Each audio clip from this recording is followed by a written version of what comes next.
امروز شد 2 سال و 13 روز که جرأت نکردم بهت بگم.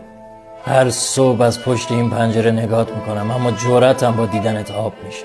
هیچ وقت ازم نخوا که بهت بگم کی هستم، چون اینجوری 2 بار از دستت میدم.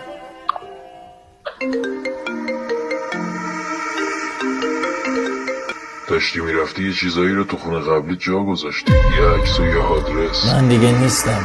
باشه، پس صاحب این عکس شب میخوابه دیگه، صبح بیدار نمیشه. اگه فقط یه قدم به اون خیابون نزدیکی، یادت میارم چرا به من میگفتن سایه. تند نرو. از این لحظه به بعد هر اتفاقی توی اون خیابون بیفته مسئولش تو این همه. پس بیا. من دیگه نمیخواستم کسی رو اذیت کنم.